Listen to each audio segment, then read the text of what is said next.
ජීවිතය කියන එකේ අපි හැමෝටම ලැබිච්චි යම් යම් කාලවකවානු තිබේ. අපි මේ මනුස්ස ලෝකෙට එනකොටම අපි නොදන්නා වුණාට අපි ජීවත් වෙන්න කාලය අරන් එනවා. ඒක අපි දන්නේ. අපි දන්නේ මැරිච්ච මිනිස්සු හිටපු කාලේ විතරයි. අපේ අසවල් ඥාතියා මැරුණේ මේ වයසේ. අපේ අසවල් නෑයා මේ වගේ වයසක මැරුණා. අපි එයාලා හිටපු කාලේ දන්නවා වුණාට දැන් ඉන්න අය කොච්චර කලින්දීද කියලා අපි දන්නේ. මේ දහම්පද කියන මමත් මා කොපමණ කලක් ඉඳීද කියලාවත් දන්නේ. හැබැයි ජීවිතය අවබෝධ කරපු සිරිමන්ද කියන මහා රහතන් වහන්සේ එක් අවස්ථාවක මෙහෙම දේශනා කළා. මේ ලෝක සත්‍යයට පහර දෙන්නේ මරණය විසින්. එතෙක් ඔහුව පිරිවරාගෙන ඉන්නේ ජරාවෙන්. දඬුවම් ලැබිච්චි හොරෙක් වගේ හැම තිස්සෙම නොයේ දුක්ඛං කටළු වලින් එයා බැට කනවා. ඒ කාගෙනද කිව්වේ දඬුවම් ලැබිච්චි හොරා කියලා? අපි ගැනයි. දඬුවම් ලැබිච්චි හොරු කවුද? අපි. අපලද දඬුවම සංසාරය. මේ සසරේ අපි නේක ජීවිතවල දඬුවම් වින්දා. දැන් අපේ දඬුවම මේ මනුස්ස ලෝකේ. මේ මනුස්ස ලෝකෙට ඇවිත් එක එක කංකටොළු වලින් අපි දඬුවම් වින්දා. මෑණියන්ට 81 වෙනි ජන්මදිනය එදෙනවා කියලා කියන්නේ ජීවිතය ඇතුලේ අවුරුදු 65ක අත්දැකීම්. 80 මුල් 15ම අතෑරියත් 65ක අත්දැකීම්. ජීවිතේ හැලහැප්පිලි ප්‍රශ්න කංකටොළු පරිසර ආපදා මේ හොඳට සමගි සම්පන්නව තිබිච්ච සමාජය අවුල් වෙලා යන හැටි ගොඩක් අත්දැකීම් ඇති. ජීවිතය කියන එකේ හැටි ඒ එක එක විදිහේ කංකටොළු වලට බඳුන් වෙවි අපි ඉඳලා අන්තිමේ අපිට ටිකක් අමාරු විදිහේ දඬුවම් ටිකක් එනවා. ඒ තමයි ජරාව. අමාරු දඬුවමක්. අනෙක් දඬුවම් වලට වඩා ටිකක් ඒක දැනෙන්න ගන්නවා. තමන්ගේ පැහැපත්ව තිබූ සම වැහැරෙන එක ටිකක් දරුණු ගණේ දඬුවමක්. පෙනෙමින් තිබිච්ච S2 නොපෙනී යන්න පටන් ගන්නකොට ඒක ටිකක් දරන්න අමාරු දඬුවමක්. හොඳට පණ ගහලා හිටපු ඇඟට ඒ පණ ගහලා ඉන්න ස්වභාවය එහෙ මෙහෙ වෙනකොට ඒක ටිකක් දරන්න අමාරු දඬුවමක්. ඔය දඬුවම් ටිකේ කෙලවරක් අපිට තියෙනවා. මොකද්ද? මරණය නැමැති මහා දඬුවම. ඒක ආපු ගමන් ඔක්කොම ඉවරයි. අපි එතෙක් නේද පින්වතුනි අපේ ජීවිතය ඇතුලේ එළඹෙන ජන්මදින වලින් සතුටු වන්නේ එතේ. අපේ ජන්මදිනයක් ලැබෙනකොට අපිට විශ් කරන්න කොටසක් ඉන්නෝනේ. ඒ කවුද? අපේ ආදරණීයයෝ. එයාලා අපිට විශ් කරනවා. මට වුණත් එහෙමයි. මගේ උපන්දිනය ගැන දන්න අය මම මහාන වෙලා ඉඳලත් මට තාම පණිවිඩ වෙනවා උපන්දිනේ දවසට. ස්වාමින්වහන්සේට සුබ උපන්දිනයක් වේවා. මම ඉතින් හිතවත් මයට නම් කතා කරලා කියලා තියෙනවා මොකක්ද අපි සුබ ඕකේ. ඇයි ඉන්න තියෙන වර්ෂයක් අහිමි වුණා කියන සලකුණ කොතැනද හිසුබ? මම එතකොට ඒ අයගෙන් අහලා තියෙනවා මෙන්න මෙහෙම. මා එල්ලුම් ගහට නියම වෙච්ච කෙනෙක් වුණා නම්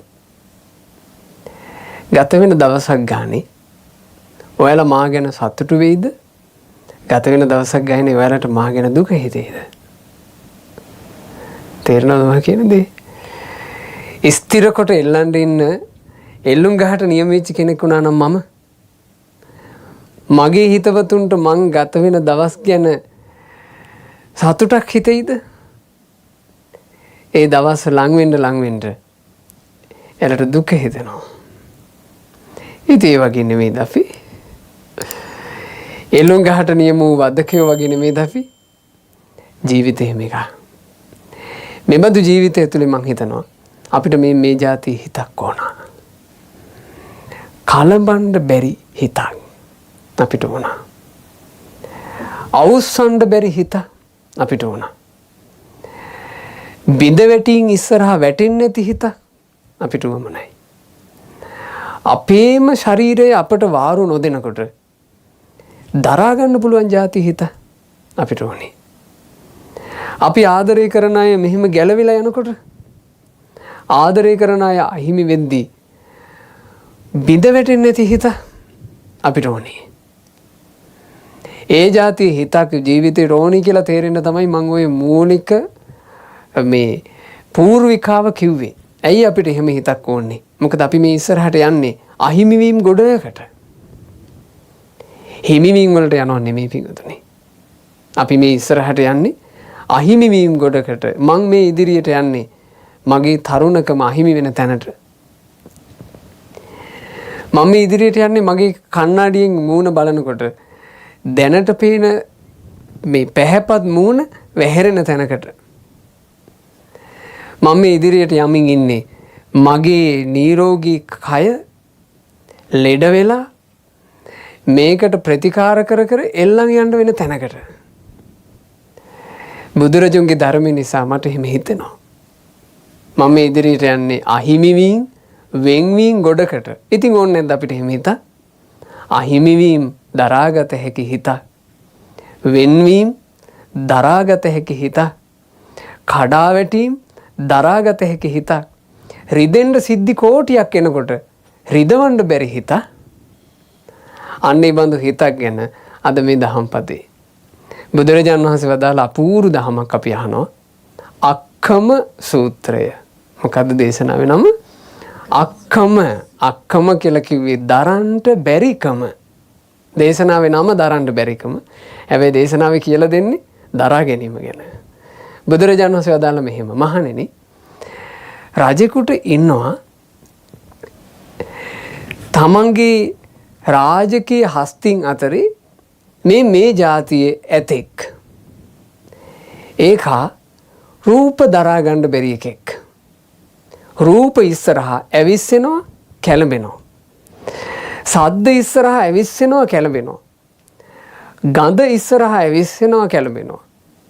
රස ඉස්සරහා ඇවිස්සෙනවා, කැළඹෙනවා. පහස ඉස්සරහා ඇවිස්සෙනවා, කැළඹෙනවා.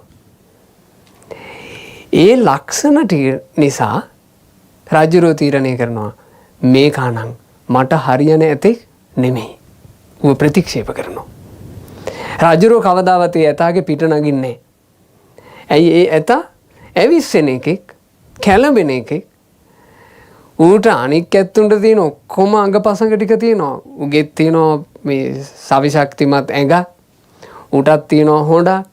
ඌටත් තියෙනවා අර වංගිඩි වගේ කකුල්. ඌට ඔක්කොම තිබ්බත් ඌ බලවත් රණශූරයෙක් වුණත් ඌගේ ළඟ තියෙනවා දුර්වලතා පහක්.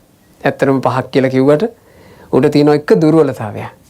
ඒ තමයි කැළඹෙන එක. ඌ කැළඹෙනවා. ඌ ඇවිස්සෙනවා. ඒ නිසා රජුරෝ ඒ ඇතාගේ මත නගින එක අනතුරුදායකයි කියලා තීරණය කරනවා. ඔය හස්තින් ඒ කාලේ පරීක්ෂා කරලා තියෙනවානේ. සාමාන්‍යයෙන් රජෙකුට ඉන්න ඇත්සේනා අතරේ එක ඇතෙකුට දෙන්නෙකුට මේ රජුරෝ පිටමත තියාගන්න වාසනාව ලැබෙන්නේ. ඒ ඇතාටනේ අපි කියන්නේ මංගල හස්තියා කියලා. දැන් බලන්න ලංකාව අලියැත්තු ඉන්න රටක්. හැබැයි දනදා කරඬුව පිටමත තියාගන්න හැම එකටම බෑනේ. ඌට සුදුසුකම් තියෙන්න ඕන. හස්තින්ව මේ අරගෙන ගිහිල්ලා පරීක්ෂා කරනවා. රණ භූමියට අරගෙන ගියපු ඇතා ඇස් දෙකට පේන අලියතුන්ගෙන් කැළඹෙනවා නම් රජුරු තීරණය කරනවා මේක හරියන්නේ. සමහර අලියතු ඉන්නවා අනික් අලියතු දකිද්දී ඌ බය වෙනවා. එහෙම නැත්නම් අනිත් අලියතු දැක්ක ගමන් ඌට නිකන් අමුතු ඇවිස්සිල්ලක් එනවා.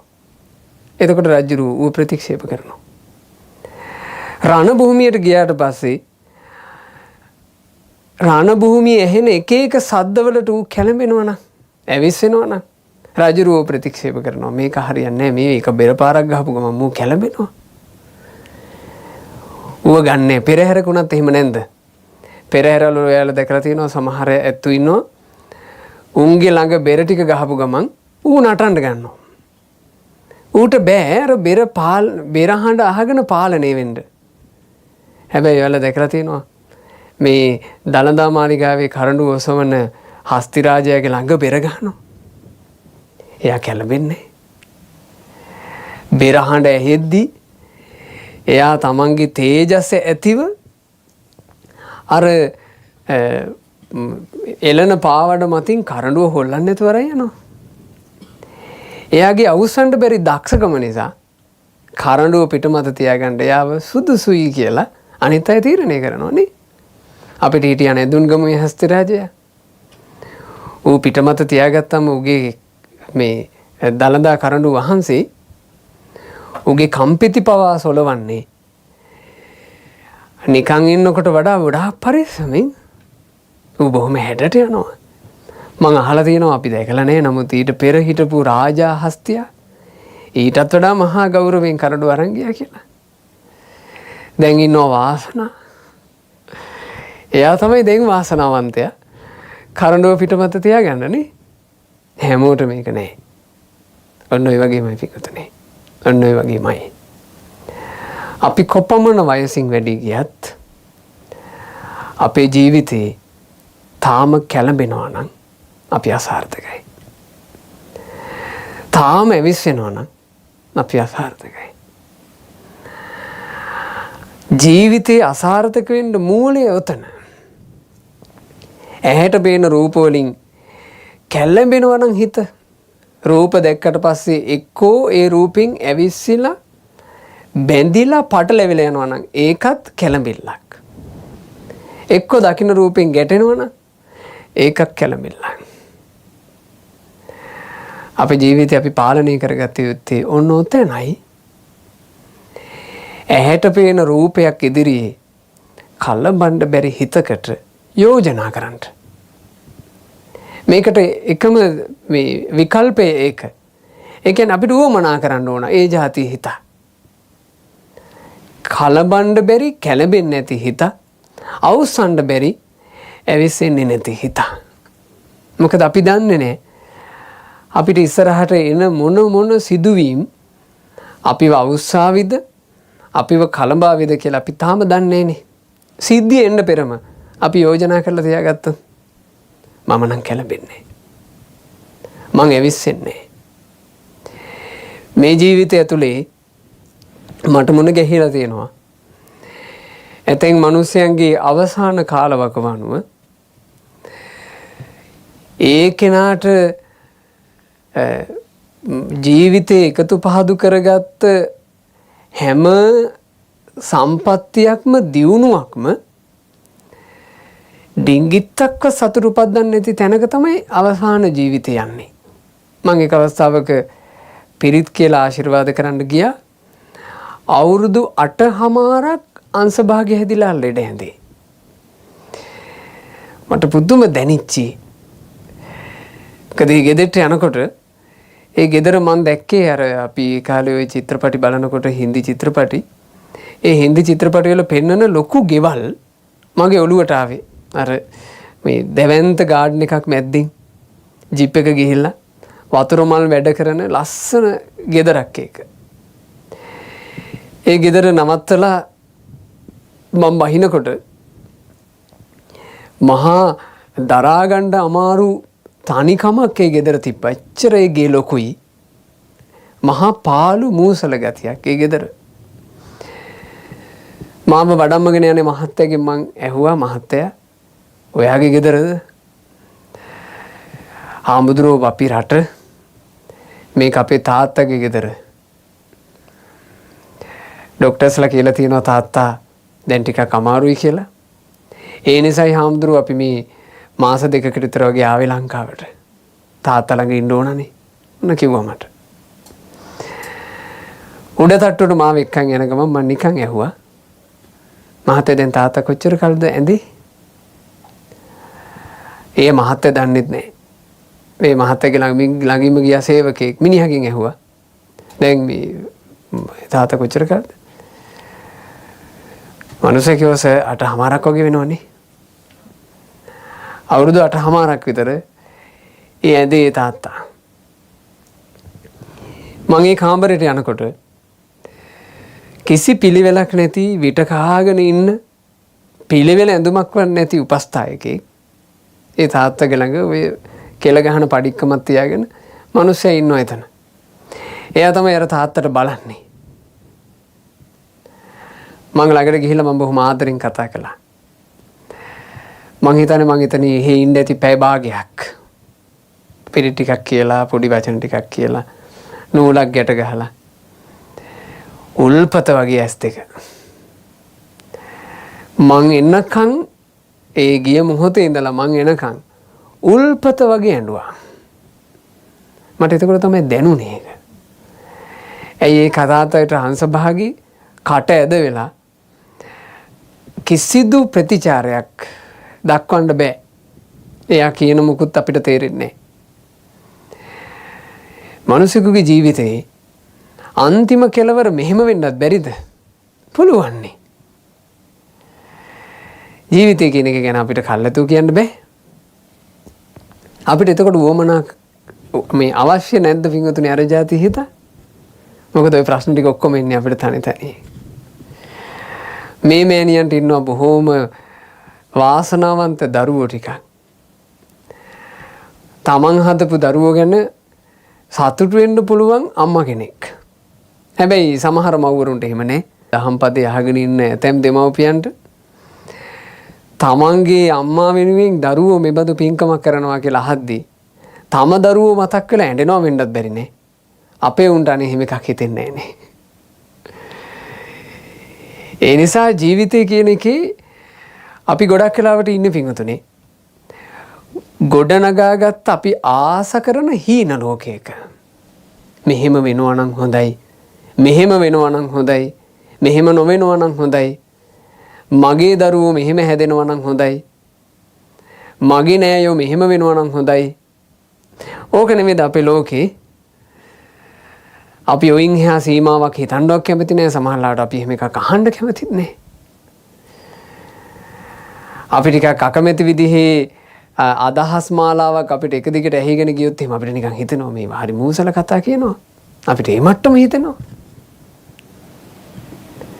හැබැයි මේ මූසල සිදුවීම් අපිට ජීවිතේ අනාගතේ මුහුණ දෙන්න වුණොත් ආන් එදාට අපි එක එක්කෙනාට පෞද්ගලික වමනයි ඒව දරාගත හැකි හිතක්. ඒක තිබ්බනම් අපි සාර්ථකයි. ඒක තිබ්බනම් අපි සාර්ථකයි. කකචූපම කියන සූත්‍ර දේශනාවේදී බුදුරජාණන් වහන්සේ දේශනා කරනවා ඔක මෝලිය පග්ගුණ කියලා ස්වාමීන් වහන්සේ නමකට. ඒ ස්වාමීන් වහන්සේට කීවා පග්ගුණ ඔබ මේ જાති හිතක් හදන්න. පග්ගුණ හිතන්න මෙහෙම. කවුරු හරි චිත්‍රකාරයෙක් චිත්‍ර අඳින මිනිසෙක් එයාගේ පාට ටික අරගෙන ඇවිත් මේ මෙහෙම කියනවා. ඔව් බලාපල්ලා. මං මේ පාට වලින් මේ අවකාශයේ චිත්‍රයක් අඳිනවා. කිසි රෙද්දක් නැතුව කිසි කොලයක් නැතුව වීදුරුවක් මොකුත් නැතුව එයා කියනවා මෙහෙම නිකන් අවකාශයේ මම මගේ පාට වලින් චිත්‍රයක් අඳිනවා. එතකොට බුදුරජාණන් වහන්සේ අහනවා පග්ගුණ ඒ මිනිහයාට ඒක කිව්වට කරන්න පුළුවන්ද? උන්වහන්සේ කිව්වා බෑ ස්වාමීනි. එයා අඳින්න බලාපොරොත්තු වෙන චිත්‍රය පිහිටන්ට යම් තැනක් නැත්තම් එයා අවකාශයේ කොහොමද ස්වාමීනි චිත්‍ර අඳින්නේ? පග්ගුණ ඔබ අහස වගේ හිතක් හදන්න. ලස්සනයි. බුදුරජාණන් වහන්සේ වදාළ පග්ගුණ ඔබත් අහස වගේ හිතක් හදන්න. එක එක්කෙනාගේ චිත්‍ර ඔබේ හිතේ අඳින්න දෙන්න එපා. ලස්සන කරුණයි. අපේ ජීවිතේ අපිට පුළුවන් නම් පිංගුතුනේ ඇඬෙන්න සිද්ධි වෙනකොට අඬන්නේ නැති හිත. සිදුවීම් වෙයි. හැබැයි අපේ හිත අහස වගේ. හැඬුම ඒකේ පිහිටන්නේ. අපේ ජීවිතේ අපි ආස කරන අය අපින් වෙන් වී යයි. අපිට පුළුවන් නම් හදන්න හිත. වෙන්වීමකදී අපට රිදෙන්නේ. අහස වගේ හිත. අපිට යම් මේ අයගෙන් සමහරවට අපි අකමැති જાති වචන අහන්න වෙයි. නිකන් හිත පුච්චන් යන જાති වචන. ඒ කියන්නේ සමහරව අපිට වචන කතා කරන්නේ නැද්ද? මම මේ කියන වචنين මං අහවලා රිදවනවා. එහෙම හිතන් වචන කතා කරයි. එයා රිදවන්න කියලා වචන කතා කරාට අපේ ළඟ තියෙන්නේ අහසක් වගේ හිතක් න ะ. රිද්දන්න හිතුවට රිද්දන්න බෑ. ලස්සනයි මේ ජීවිතේ පිටුනේ. අපිට හැබැයි වමනාවක් තියෙන්න ඕන. මට ඕන කරන්නේ ඒ જાතියේ හිතක්. මෝලිය පග්ගුණ ස්වාමීන් වහන්සේට බුදුරජාණන් වහන්සේ කිව්වා පග්ගුණ ඔබ කල්යල් ඇතුවම යෝජනා කරන්න. ඔබ කල්යල් ඇතුවම යෝජනා කරන්න. මම නම් මගේ හිත වෙනස් කරගන්නේ. මේ ජීවිතේ මොන සංසිද්ධිය වුණත් මම නම් මගේ හිත වෙනස් කරගන්නේ. මම මගේ හිත ඇවිස්සෙන්න දෙන්නේ. මම මගේ හිත කැළඹෙන්න දෙන්නේ.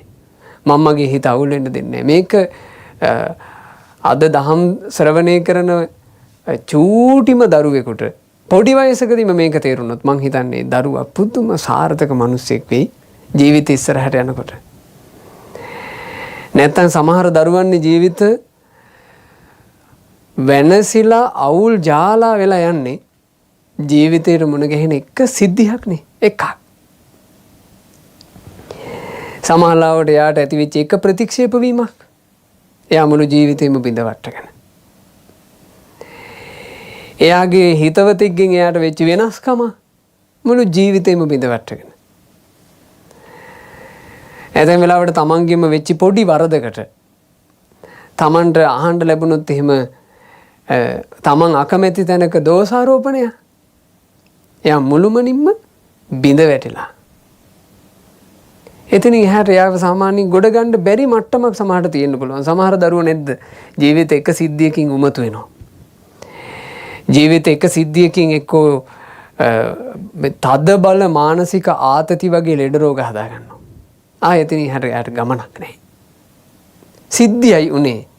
මෙන්න එයා වැටිලා. අනුන්නේ චිත්‍රයක් ගෙනල්ලා එයාගේ උලලා. එයා ඇඳලා තිබ්බ ලස්සන චිත්‍රේ වෙන කෙනෙක් තමන්ගේ පාටකින් අවුල් කරලා. බුදුරජාණන් වහන්සේ වදාළ පග්ගුණ ඔබ නම් අනුන්නේ චිත්‍ර ඔබේ හිතේ අඳින්න දෙන්න එපා. කලබන්න බැරි సంతානය වාග්යතුන් වහන්සේගේ ළඟට චුන්ද මහරහතන් වහන්සේ සාරිපුත්ත මහරහත් මුනිදුන්ගේ පාත්‍ර සිවුරු අරන් ආවලු. ඒ වෙනකොට බුදුරජාණන් වහන්සේටත් වයස 79ක්. සාරිපුත්ත මහරහතන් වහන්සේ නාලක ගමේදී පිරිනිවන් වැඩියා. පිරිනිවන් පාපු රහතන් වහන්සේගේ පාත්‍රා සිවුරු අරගෙන ආවා චුන්ද මහරහතන් වහන්සේ බුදුරජාණන් වහන්සේට බාර දෙන්න ස්වාමීනි මේ අපේ සැරියුත් මුනිදුන්ගේ පාත්‍රා සිවුරු. ඒ වෙලාවේ ආනන්ද ස්වාමීන් වහන්සේ ළඟ හිටියා. පාත්‍ර සිවුරු දෙනකොට ආනන්ද ස්වාමීන් වහන්සේ බුදුරජාණන් වහන්සේට කියලා තියෙනවා මෙහෙම අනේ ස්වාමීනි සැරියුත් මුනිදු පිරිනිවුණා කියන වචනේ අහනකොට මට දිසා වැටහෙන්නේ නැතුව ගියා. ඒ දිසා වැටහෙන්නේ නැතුව ගියා කියන්නේ අපේ ව්‍යවහාරෙන් නම් මම මොකද්ද ඊළඟට කරන්න කියලා මට තේරෙන්නේ නැතුව ගියා. ඒ ඇතිවෙච්ච වේදනාවට කිව්වේ. ඒ වගේ වචනයක් දැන් සාමාන්‍යයෙන් ඇත්තටම සාරිපුත්ත මහරහතන් වහන්සේ පිරිනිවුණා කියන්නේ සංවේග ජනක දෙයක් නේ. ඒක ඉස්සර ඒ වචනේ කියනකොට බුදුරජාණන් වහන්සේ අවසරයක් දුන්නේ නෑනේ. භාග්‍යතුන් වහන්සේ එකපාර ඇහුවනේ. ආනන්දේ සාරිපුත්ත පිරිනිවන් පෑවේ ඔබේ සිහියත් අරන්ද? සාරිපුත්ත පිරිනිවන් පෑවේ ඔබේ සීලයත් අරන්ද? සාරිපුත්ත පිරිනිවන් පෑවේ ඔබේ වීරිය ආදියත් අරන්ද? එතකොට ආනන්ද ස්වාමීන් වහන්සේ කිව්වා නෑ ස්වාමීනි භාග්‍යවතුන් වහන්සේ ඒ බඳු උතුම් කල්යාණ මිත්‍රයෙක් නැතුව යාම ගැනයි මං එහෙම කිව්වේ. බුදුරජාණන් වහන්සේගේ හිතේ තථාගතයන් වහන්සේගේ ලය මණ්ඩලෙන් උපන් පුතා මුඛතෝ ජාතා මුව මණ්ඩලෙන් උපන් පුතා කියලා හඳුන්වපු සාරිපුත්ත මහරහතන් වහන්සේගේ පරිනිර්වාණයේදීවත් කැළඹීමක් ඇති වුණේ නැහැ. ඇයි හේතුව? කැළඹෙන්නේ නැති හිත හදාගෙන අවුස්සන්න බැරි හිතක් හදාගෙන බිඳවට්ටන්න බැරි හිතක් හදාගෙන අපි පින්වතුනි අපේ ජීවිතය තුලේ ඇතැම් වෙලාවට කැළඹෙන්න කරුණ වෙන්නේ අපිම ජීවිතේ ගත කරපු විදිහ සම්බන්ධයෙන් හැරී බැලීමක් වෙන්න පුළුවන්. සමහර මිනිසයා ජීවිතයට ධර්මයේ මුණ ගැහෙද්දී ප්‍රමාදයි. එක්ක ධර්මයක් හිතට වදිද්දී ප්‍රමාදයි. සමහරුන්ට ධර්මයේ මුණ ගැහිලා හැබැයි ධර්මයේ හිතට වැදිලා නැහැ. එයාගේ ජීවිතේ අන්තිම කෙලවරට එද්දී තමයි ධර්මයේ හිතට වදින්නේ. එතකොට ප්‍රමාදයි. ඇතැම් වෙලාවට කැළඹීම හටගන්නේ තමන්ගේම ජීවිතය ගැන පෙනිලා. ඒකුණත් ඉතින් අසාර්ථකත්වයක් නේ. ඒකුණත් අසාර්ථකත්වයක් නේ. තමන්ටම වැරදිච්ච දේවල් සම්බන්ධයෙන් තමන් පසුතැවිතෙවි ඉන්නවනම් ඒත් ඉතින් පාඩුව තමන්ටමනේ. ඒක එක. සමහර මිනිස්සුකගේ ජීවිතේ කැළඹෙන්න ඇවිස්සෙන්න සිදුවීම එන්නේ බාහිර අයගෙන්. තමන් ආදරය කරපු දරුවන්ගෙන් සමහරට උඹතෝ කියලා අහන්න වෙනවා අම්මලාට අන්තිම කාලේ. ඔයාලා දැක්කා සමහර දරුවෝ තාත්තලාව බල්ලෝ දාන කූඩුවේ දැම්මා. අපි ඒව දැක්කනේ. සමහර මාධ්‍යවල අපි දැක්ක තාත්තට ඉදලෙන් ගහලා පන්නනවා. අනුන් නිසා සමහරලාවට කැළඹෙන සිදුවීම් එන්න බැරිද? අනුන් නිසා හෝ තමන් කැළඹෙනවා නම් එතන තමන් අසාර්ථකයි. සමහර ප්‍රශ්න එන්නේ ඒවා කර්ම දෝෂ. තමන්ගේම කර්ම සමහරලාවට නැගිටිනවා. කර්ම දෝෂ ඉස්සරහා අපි කැළඹුණත් ඒත් අපි අසාර්ථකයි. මේ කොයි අම්ම තැනකවත් කැළඹෙන්නේ නැති සිතක් අපිට උනා. බුදුරජාණන් වහන්සේ ජීවමානව වැඩ ඉදිද්දී එක තරුණෙක් බුද්ධ ශාසනය මහණ වුණා. එයාගේ නම දහන. ඔය දහන තරුණයා බුදු සසුනේ මහණ වෙලා සාමණේරව බොහෝම හොඳට හිටියා. සාමාන්‍යයෙන් බුද්ධ කාලේ ඉඳන්ම භික්ෂුවකට උපසම්පදාව දෙන්න කලින් ටික කාලයක් සාමණේරව ඉන්නවා. ඒක යට උපසම්පදාවට පුහුණුවක්. ඒ කාලවකවානුව ඉඳලා දහන භික්ෂුව යම් දවසක උපසම්පදාව ලැබුවද උපසම්පදා වෙච්ච ගමන් ප්‍රශ්නයක් පටන් ගත්තා. උපසම්පදා ශික්ෂාව සමාදන් වෙලා උපසම්පදා වුණු ගමන් ප්‍රශ්නයක් පටන් ගත්තා. ඒ දහන ස්වාමීන් වහන්සේගේ ළඟ පේනවා සාමාන්‍යයෙන් අතේ දුරකින් අඩි 6කින් බඹයකින් වගේ පිටිපස්සේ හැම තිස්සෙම පේනවා අභිරූපී ලලනාවක් මේ දහන ස්වාමීන් වහන්සේගේ පිටිපස්සේ එනවා. බාහිර ඉන්න හැමෝටම මේක පේනවා. හැබැයි වැඩේ කියන්නේ ඒකේ දහන භික්ෂුවට පේන්නේ. දාන භික්ෂුව මේ නැගිටලා යනකොට ඇයත් නැගිටලා පිටිපස්සෙන් එනවා. දාන භික්ෂුව පිණ්ඩපාතේ වඩිනකොට ඈත් පිටිපස්සෙන් ඇඹරි එනවා. ඒ භික්ෂුන් වහන්සේට කවුරු හරි සදහැවතෙක් දම්පැන් පූජා කරනකොට ඒ දම් පූජා කරන කෙනා දිහා ඈ hina වෙවි බලනවා. දාන භික්ෂුව ගිහින් දානේ වළඳන්න ගහක් යට වාඩි වුණාම ඈත් ඒ ළඟින්ම පැත්තකින් වාඩි වෙලා බලන් ඉන්නවා. උන්වහන්සේ උපසම්පදා වෙච්ච ගමන් උන්වහන්සේගේ ළඟ ඒකට මොකක්ද ඒකට කියන මේ වචනේ කියන එක මේ ඒක බණ පොතේවත් හරියට තෝරන්නේ නැහැ. ඒකට කියන්න වචනය. ස්ත්‍රියක් පේනවා. හැබැයි ඒ ස්ත්‍රිය ගැන ඒක කියන්න වෙන්නේ කරුමයක්. ඒ ඉන්නේ මොකද්ද? කරුමයක්. හෙවණැල්ලක් වගේ කර්මානුරූපව මැවිච්ච චිත්‍රයක් උන්වහන්සේගේ පස්සේ එනවා. උන්වහන්සේට උපසම්පදාවේ වැඩි දවසක් යන්න කලින්ම භික්ෂුන් වහන්සේලා තැන් තැන් වල මුණ ගැහිලා කියන්න පටන් ගත්තා මේ ස්වාමීනි වහන්සේගේ ඔය හිතවතියගේ කනන් දැන් නවත්ත ගන්න වෙයි ටිකක් ඕනවට වැඩි වගේ. ඇයි එහෙම කියන්නේ කියලා උන්වහන්සේට තේරෙන්නේ නැහැ. උන්වහන්සේ මුල් කාලේ ඒක නිකන් අතහැරියා හිතේ. පස්සේ දහන ස්වාමීන් වහන්සේ පිණ්ඩපාතේ වඩිනකොට පිණ්ඩපාතේට දම් බෙදෙන ඇතෙම් මිනිස්සු කියනවා එක දන් හෙන්දක් බෙදලා අතවහනකොට ස්වාමීනි මේ තව හෙන්දක් ගන්න ඉතින් ඔය ඔබ වහන්සේගේ පිටිපස්සේ ඉන්න එක්කෙනාටත් දෙන්න එපෙයි. එහෙම ඔච්චම් කරනවා. උන්වහන්සේට මේක ටික ටික තේරුණා. නිකන් මට මොකක් හරි එකක් කට්ටිය හදන්න ලැහැත්ති. අන්තිමේ මේක දරුණුවට ගියා. වෙහෙරේ වැඩ ඉන්න ස්වාමීන් වහන්සේලා ඇවිත් මේ දහන ස්වාමීන් වහන්සේට සැර දාලා කිව්වා මේ ඔබ වහන්සේගේ ওই වැඩේ සම්පූර්ණයෙන්ම නවත්තන්න මේ අපිට විලිලැජ්ජාව බෑ. කාන්තාව පිටිපස්සේ තියාගෙන මේ හැමතිස්සෙම. එතකොට දහන ස්වාමීන් වහන්සේ කිව්වා ඔබ වහන්සේලා මොකද්ද මේ කියන්නේ? කාගෙනද මේ කියන්නේ? කාගෙනද කියන්නේ ඔබ වහන්සේ ගැනයි. ඔබ වහන්සේ මේ යන තැන ගෑනු කෙනෙක් පිටිපස්සේ තියාගෙන යනවා අපට ලැජ්ජාව බෑ. අපි ගැන මිනිස්සු එහෙම හිතනවා. දහන ස්වාමීන් වහන්සේ දා කේන්ති ගියා. කේන්ති ගිහින් උන්වහන්සේලාට දොස් කියන්න ගත්තා මේ ඔබ වහන්සේලා වෙන්නේ නැති කාන්තාව පිටිපස්සේ තියාගෙන යන්නේ. මං මේ උපසම්පදා ලාභය ලබලා මං මේ වෙනකන් පිඩුසිඟා වඩිද්දීවත් ස්ත්‍රියක් සම්බන්ධයෙන් නිමිත්තක් අනු නිමිත්තක් හිටින්න බලලවත් නැහැ. මමනේ දන්නේ මා ගැන. ඔබ වහන්සේලා වෙන්නේ නැති කාන්තාව පිටිපස්සේ තියාගෙන යන්නේ. උන්වහන්සේ එහෙම කිව්වා.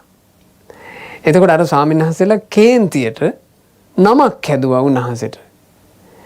මේ දහන අපි කියන එක අහන්නෙත් නැහැ. කොණ්ඩයක් පිටිපස්සේ තියාගෙන යනවා. කොණ්ඩ දාන. ඒ නම ඒ නාමයේ අවසානයේ පට බැඳිච්ච නාමයක් වුණානේ. අදටත් අපි ඒ තෙරුන් වහන්සේට කියන්නේ පට බැඳුණු නාමය. කොණ්ඩ දාන කියන නම උන්වහන්සේට වැඳුණා. උන්වහන්සේත් අතෑරියේ නෑ. සැරට උන්වහන්සේ බයින්න පටන් ගත්තා. ඔබ වහන්සේලා වෙන්නේ නැති කොණ්ඩ පිටිපස්සේ තියාගෙන යන්නේ.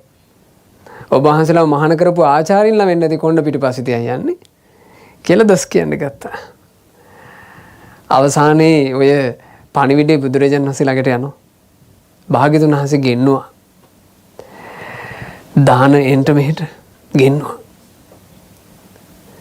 බුදුරජාණන් වහන්සේ ඇහුවා දාන ඇත්තද මේ කියන්නේ මේ භික්ෂුන් වහන්සේලාට කාන්තාව පිටිපස්සෙන් තියාගෙන යනවායි කියලා ඔබ බයිනවයි කියලා? මේ භික්ෂුන් වහන්සේලා කොණ්ඩේ කියලා ඔබ බැන්නද? ඇහුවා. එතකොට කුණ්ඩ දාන තෙරුන් වහන්සේ කියනවා ස්වාමීනි භාග්‍යතුන් වහන්සේ මම නෙමෙයි මේක පටන් ගත්තේ. මේක පටන් ගත්තේ මේ අයයි. ඒ අය තමයි ස්වාමීනි මං හැමතිස්සෙම යන තැනක මේ ගෑනු කෙනෙක්ව පිටිපස්සේ තියාගෙන යනවායි කියලා මට කතා හැදුවේ ඒ අයයි. මං ඉවසුවා ස්වාමීනි ඉවසලා බැරිම තැන. ගොඩාක් අයගේ ඉවසීම්, ගොඩාක් අයගේ දරා ගැනීම, ගොඩාක් අයගේ නොකැළඹීම් වලට තියෙනවනේ කට්ටක් නේ. කට්ටක් තියෙනවා. ඉවසීමට කටු තියෙනවා. දරා ගැනීමට කටු තියෙනවා. ගොඩාක් අය ජීවිතේ මොකක් හරි ප්‍රශ්නයක් වුණාට පස්සේ අපිත් එක්කත් සමහරලා කියලා තියෙනවා ස්වාමීන් වහන්සේ මම ගොඩාක් ඉවසුවා. අන්තිමේ මගේ කට්ට පැන්නා. මම එතකොට අහලා තියෙනවා. මම විහිළුවෙන් අහලා තියෙනවා. දැන් මේ කට්ට කීයද? පයින්නේ කීයෙන්ද ওই කට්ට? එයාලා ඒකට කට්ටට යම් නියමයක් දීලා මේක මෙතනින් පයින්නවා. ජීවිතයක් අපි හදන්න ඕන පින්වතුනි. ඒ බඳු කට්ටක් නැතුවයි. මොකද මේ කට්ට පැනපු ගමන් අපි අසාර්ථකයි. එහෙම පයින්න කට්ටක් කියලා එකක් නැත්තම් ජීවිතේ අපේ සාර්ථකත්වය සම්පූර්ණයෙන්ම ඉතිරි. අර දාන ස්වාමීන් වහන්සේත් එහෙම කිව්වා ස්වාමීනි මම ගොඩාක් ඉවසුවා. මට බැරිම තැන ස්වාමීනි මම මේක කියන්න ගත්තේ. බුදුරජාණන් වහන්සේ කිව්වා දාන ඔබ දැක්කද? ඔබ දැක්කද මේ එකදු උපසම්පදා භික්ෂුවක්වත් තමන්ගේ පිටිපස්සෙන් ස්ත්‍රියක් වෙක්කන් යනවා? නෑ ස්වාමීනි. එහෙමනම් දාන ඔබ බොරුවක් නෙමෙයි කියන්නේ. ඔබ එහෙනම් කොහොමද මේ භික්ෂුන්ට කාන්තාව පිටිපස්සේ තියාගෙන යනවා කියලා කොණ්ඩයෝ කියලා කියන්නේ? එතකොට දාන ස්වාමීන් වහන්සේට තේරුණා තමන් වැරදි. උන්වහන්සේ කෙන්දිරිලි හඬකින් කිව්වා ඒත් ස්වාමීනි එතකොට ඒ අය මට කියනවනේ. දාන ඒ අයට ඔබ පිටිපස්සෙන් ගෑනු කෙනෙක් එනවා පේනවා. ඒ අය ඒක දැකලයි කියන්නේ. කැළඹෙන්නේ නැති අවසන්ඩ බැරි හිතක් ඕනේ කියලා කියන්න පින්වතුනි මීට වඩා කතාවක් මං හිතන්නේ නැහැ. මොකද ජීවිතේ වෙන්න තියෙන ප්‍රශ්න අතරේ මේක මහා අමුතු ප්‍රශ්නයක්නේ. ඇස් දෙකට පේන දෝෂයක් අනිත් අය හැමෝටම පේනවා. Tamanට පේන්නේ නෑනේ. අපි අපේ ජීවිතේ සමහරට අපිට ඔහොම අසරණකම් නෑ. දැන් ඔබ හිතන්න විවාහක ස්වාමි පුරුෂයෙකුට ඔහොම ප්‍රශ්නයක් තිබ්බනම් ඔහුගේ පෞල් ජීවිතේ කොච්චර අසාර්ථක වේද? යන තැන හැමෝටම පෙවුනා නම් ඔහු පිටිපස්සෙන් කවුරු හරි ලඳක් යනවා. කොච්චර අරුබුදයක්ද නේ? අන්තිමේ බුදුරජාණන් වහන්සේ දාන ඔබේ පිටිපස්සේ කෙනෙක් එනවා පේනවා කියලා කිව්වට පස්සේ උන්වහන්සේ ඇහුවා, ස්වාමීනි ඇයි මට එහෙම එකක් උනේ? දාන වරද ඔබේ. වරද ඔබේ. මේ ප්‍රශ්නේ පටන් ගත්තේ දාන ඔබමයි. කාශ්‍යප බුද්ධ කාලේ කසුප් බුදුරජාණන් වහන්සේගේ ශ්‍රාවකයෝ දෙන්නෙක් ඉඳලා තියෙනවා හරි හිතවත්. පුදුම හිතවත්කම. ඒ හිතවත්කම කොච්චරද කියන්නේ ඒ ස්වාමීන් වහන්සේලා දෙනම පිණ්ඩපාතේ වඩින්නෙත් එකටලු. භාවනාවට වාඩි වෙන්නෙත් ළඟ ගස් දෙකකලු. උන්වහන්සේලා වෙන ගමනක් බිමනක් යනකොට යන්නෙත් එකටමලු. ධර්ම සාකච්ඡා කරන්නෙත් එකටමලු. ධාර්මික හිතවත්කමක් තිබ්බා. ඒ කාලේ තව්තිසාවේ දේවතාවියකට මේ හිතවත් භික්ෂුන් වහන්සේලාව දකින්න ලැබුණා. කාටද දකින්න ලැබුණේ? දේවතාවියකට. දේවතාවියෙකුට ඒක දකින්න ලැබෙලා ඒ දේවිතාවිය හිතලා තියෙනවා මේක මහ පුදුම හිතවත්කමන්නේ. මේ හිතවත්කම පළුදු කරන්න බැරි එකක්ද? මං චෙක් කරලා බලන්න ඕන. ඔන්න දේවතාවියකට අනුන් එකක් චෙක් කරන්න ගිහිලා වෙච්චි අප මේ අපේ ජීවිතය ඇතුලේ වින්තුනේ අපි ඇත්තටම මේ කතාවේ ගන්න තියෙන එක පැත්තක් මේක. අපි චෙක් කර බලන්න ඕනේ අපි ගැනයි. අනුන් ගැන චෙක් කරලා අපරාධ කාර්ය අපිට දාන්න හොඳ නැහැ. අපි චෙක් කරලා බලන්න ඕනේ අප ගැන. මං සීලවන්තද? මං දුස්සීලද? ආන් ඒක චෙක් කරලා බලන්න. මං චරිතවත්ද? මං පිරිහිච්ච මිනිහෙක්ද? ආන් ඒක චෙක් කරලා බලන්න. මං ගුණවත්ද? මගේ ගුණධර්ම නැසිලාද? ඒක චෙක් කරලා බලන්න. මම චෙක් කරලා බැලිය යුත්තේ මා ගැන. මම මේ භික්ෂුවක් විදිහට ගතසිවුරු පරවාගෙන ඉන්නවා. මට වඩා වයසින් වැඩි අය පවා මා ඉදිරියේ දන ගහලා වඳිනවා. මම මේ වැඳුම් ලබන්න සුදුස්සෙද්ද නුසුදුස්සෙද්ද? ඒක චෙක් කරලා බැලිය යුත්තේ කවුද? මම. ඒ වගේමයි ඔයාලා. දරුවෙක් Taman ගැන චෙක් කරලා බලන්න ඕන. මං මගේ මවුට කීකරුද අකීකරුද? මගේ පියාට කීකරුද අකීකරුද? ස්වාමියෙක් චෙක් කරලා බලන්න ඕන Taman ගැන. මම මගේ බිරිඳට විශ්වාසවන්තද නැත්නම් මං රැවටිලිකාරයෙක්ද? බිරිඳක් චෙක් කරලා බලන්න ඕන Taman ගැන. මම මගේ ස්වාමි පුරුෂයාගේ විශ්වාසය රකින්නවද නැත්නම් මම මගේ ස්වාමි පුරුෂයාගේ විශ්වාසය නැසන තැනැත්තියක්ද? අපි එක එක්කෙනා මේක චෙක් කරගත්තා නම් ඒක නේද සාර්ථක? අනුන්ව චෙක් කරන්න ගිහිල්ලා දේවතාවියකට. ඒ දේවතාවි අර භික්ෂුන් වහන්සේලා දෙනම දවසක් පොහොය කිරීම උදෙසා උන්වහන්සේලා වැඩි. ඒ කාලේ පොහොය කරම අද කාලේ වගේ නෙමෙයි. මිනිස් ආයුෂ අවුරුදු 20000ක් ඉඳ මාස 6කට සැරයක් තමයි පොහොය කරලා තියෙන්නේ. අද සාමාන්‍යයෙන් අපි අඩ මාසයකට වතාවක් දවස් 15කට සැරයක් පොහොය කරනවා. ඒ කාලේ මාස 6කට අවුරුද්දකට දෙපාරයි පොහොය කරලා තියෙන්නේ. පොහොය කර්ම කිරීම පිණිස භික්ෂුන් වහන්සේලා වඩිද්දී මේ දෙනම එකටම පිටත් වුණා. අර දේවතාවි එදත් බලාගෙන හිටියා මුන්නහසලා දෙනමගේ සමගිය මට චෙක් කරන්න බැරි වෙයිද? මගදී එක ස්වාමීන් වහන්සේ නමකට බඩ ආජීර්ණයක් ආවා. ඒ ස්වාමීන් වහන්සේ තමන්ගේ හිතවත් භික්ෂුවට පාත්‍ර සිවුරු දුන්නා. දීලා කිව්වා එවැන්නි පොඩ්ඩක් මං අර කැලෑරොද්දට පොඩ්ඩක් බැහැලා ඉන්නම්. ඔබ වහන්සේට ඉංගිත්තක් මගේ පාත්‍ර සිවුරු අත තියන් ඉන්න. උන්වහන්සේ පාත්‍ර සිවුරු තියන් ඉන්නකම් අර ස්වාමීන් වහන්සේ කැලෑරොදට බහිනකොට දේවතාවය හිතුවා හරි දැන් තමයි වෙලාව. ඒ දේවතාවි මේක පරීක්ෂා කිරීම සම්බන්ධයෙන් ඕනමට වඩා එහා ගියපු වැඩක් කළා. අර ස්වාමීන් වහන්සේ යම් පඳුරක් ළඟ බඩ අජීර්ණය මේ සුවපත් කරගන්න වාඩි වුණාද උන්වහන්සේට තද බඩේ අමාරුවක් තිබින්න උන්වහන්සේ සාමාන්‍ය විනාඩි කිහිපයක් අරගත්තා. ඒ අතරේ උඩ ඉන්න ස්වාමීන් වහන්සේට ඒ පැත්තින් නිකන් නුසුදුසු හඬක් ආවා. ඒ හඬ නැගුවේ දේවතාවයි.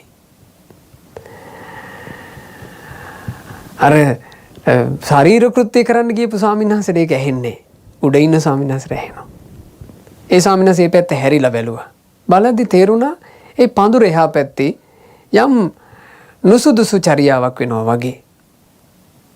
උන්වහන්සේ ගැන අවධානයෙන් බලන් ඉන්නකොට එතනින් ස්ත්‍රියාවක් නැගිට ඉවත් වෙනවා උන්වහන්සේ දැක්කා. ඒ ඔක්කොම කළේ දේවතාවයි.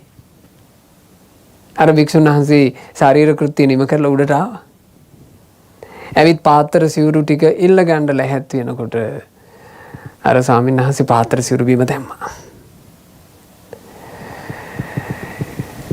අපි දෙනම අදින් පස්සේ එක මගක යන්නේ. අර ස්වාමීන් වහන්සේ ඇහුවා ඇයි එවත්නි මට ඕනේ දුස්සීලියොත් එක ගමන්. දුස්සීලෙක් එක්ක මං එක පියවරක් ඉස්සරහට යන්නේ. අර ස්වාමීන් වහන්සේ ඇහුවා මොකක්ද එවත්නි මං කරපු දුස්සීලකම? දුස්සීලකම පැවිද්ද වනසාගෙන සිවුරක් පොරවාගෙන ඉන්න පුළුවන් කෙනෙක්ද මේ? දොස් කියන්න ගත්තා. මේක පැහැදිලි කරන්න පිළිවෙලක් නෑ. ඒ දෙනම එදා යලි එකතු කරන්න බැරි විදිහට බිඳුනා. විශ්වාසය කියන්නේ එහෙම එකක් නේ. විශ්වාසය කියන්නේ ජාතක කතාවේ තමයි මම හොඳම වචනේ දැක්කේ. විශ්වාසය වනාහි මැටි බඳුනක් බඳුය කියනවා.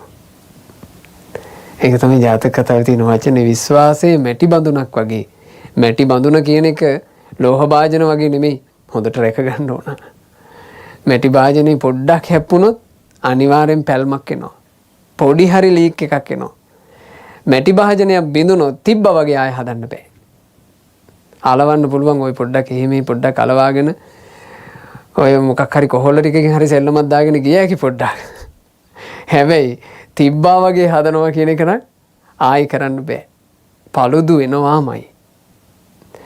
අර ස්වාමීන් වහන්සේලාගේ සමගිය paluduනා. දේවතාවිට එතකොට තමයි තේරුනේ වැඩේ වැරදුනා. ඒ දේවතාවි ඇවිත් අර හිත බිඳුණු ස්වාමීන් වහන්සේගෙන් සමාව ගත්ත ස්වාමීනි ඒ භික්ෂුවගේ කිසි වරදක් නැහැ. ඒ භික්ෂුන් වහන්සේ සීලවන්තයි. මමයි ස්වාමීනි එතන ඒ ඕන නැති දෙයක් කළේ මට ඔබ වහන්සේලාගේ සමගිය චෙක් කරන්න හිතුණා. හැබැයි එතකොට පරක්කු වැඩි. ස්වාමීනි මට සමාව දෙන්න. ඒ ස්වාමීන් වහන්සේ කිව්වා හරි දේවතාවි හරි. අපි ඔබට සමාව දෙනවා. ඔබ එන යන්න කිව්වා. සමාව දුන්නට බිඳිච්චි සමගිය යලි හැදුන්නේ. වෙලාවට ඒ උත්තමය දෙනමම සීලවන්ත නිසා අසමගි වුණත් ඒ දෙනම දෙපැත්තක සියලු කෙලෙස් නසා රහතුන් බවට පත් වෙලා සසරින් නිදහස් වුණා. බැරි වෙලාවත් ওই සිදුවීම් මුල් කරගෙන අරහත්ත්වයට යම් හානියක් වුණා නම් මේ ජීවිතේට ඒ කර්මෙත් පටලැවෙනවා. උන්වහන්සේ 19 මේ මනුස්ස ජීවිතේ උපදිනකොට උන්වහන්සේ දැනන් හිටියේ නෑ Tamanට එහෙම කර්මයක් පටලැවිලා තියෙනවා කියලා. අපි දන්නේ නැහැ පින්වතුනි. අපේ ජීවන ගමනේ අපට මොන જાති කර්ම පටලැවිලා තියෙනවද කියලා. අපි දන්නේ නැහැ. ඒ නිසා අපිට ඕනේ දරාගත හැකි හිතක්. කලබන්න බැරි හිතක්. සිද්ධි වෙයි. සිද්ධිය කියන්නේ වෙනම එකක්. ඒ සිද්ධියට හිත පිහිටවන විදිහ කියලා කියන්නේ වෙනම එකක් නේ. බුදුරජාණන් වහන්සේ විස්තර කියලා දාන ස්වාමීන් වහන්සේ කිව්වා. ඒ නිසා පින්වත් දාන ඔබ කලින් ජීවිතේත් වරද්දගෙන මේ ජීවිතේ මුණ ගැහිච්ච මේ ගුණවත් සංඝයාට නිගරු කරලා මේකත් වනස ගන්න එපා. දාන සචේ නේරේසි අත්තානං කංසෝ උපහසෝ යතා. ඔන්නේ වචනේ. හරියට ලෝහ භාජනේ බිඳුනා වගේ ඔබ නිහඬ වෙන්න. ඒ ලෝහ භාජනේ බිඳුනා වගේ කියලා කියන්නේ මොකද්ද? ලෝහ භාජන ලෝහමය කලයක් අපි ගමු. ඒක සංවෘතව තියෙනකන් ඒකට පොඩි තට්ටුවක් දැම්මත් සද්දයි. ඒක තමයි ලෝහ භාජනයක හැටි. හැබැයි මේ ලෝහ භාජනේ බිඳුනොත් ආයෙ සද්දෙන්නේ. ලෝහ භාජනේ බිඳුනා වගේ නිහඬ වෙන්න කවුරු රණ්ඩුවට ආවත් දාන ඔබ රණ්ඩු අල්ලගෙන යන්න එපා. මොකද්ද හදාගන්න කිව්වේ? දරාගත හැකි හිත බයිද්දි දරා ගන්න පුළුවන් හිතක්. හින් ගහද්දි දරා ගන්න පුළුවන් හිතක්. රිදෙන්න වචන කියද්දි දරා ගන්න පුළුවන් හිතක්. අභූත චෝදනා කරද්දි දරාගත හැකි හිතක්. නොකරපු වරදටත් Tamanට ඇඟිලි දික් කරද්දි දරා ගන්න පුළුවන් හිතක්. කර්මයක් ඉස්සරහත් මෙහෙමනම් මං අමාරුම තැන ඔයාලට තේරුයි. කර්මයක් නිසාත් මෙහෙමනම් පින්වතුනේ Tamanගෙම හිත Tamanට චෝදනා කළත් ඔයාලා හදාගත යුතුයි. දරාගත හැකි හිත. අනුන් Tamanට චෝදනා කළත් ඔයාලා හදාගත යුතුයි. දරාගත හැකි හිත. සලකන්න කිසිවෙක් නැතුව අගුපිලක මැරෙන්න උනත් ඔයාලා හදාගෙන තිබිය යුතුයි. දරාගත හැකි හිත.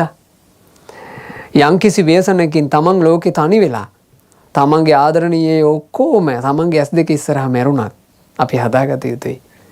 දරා ගන්න පුළුවන් හිත. බුදුරජාණන් වහන්සේගේ ශාසනයේ බුදුරජාණන් වහන්සේ දායාද කළේ ඒ උදෙසා බන්දුල මල්ලිකාගේ ආදරණීය ස්වාමි පුරුෂයයි ආදරණීය දරුවෝයි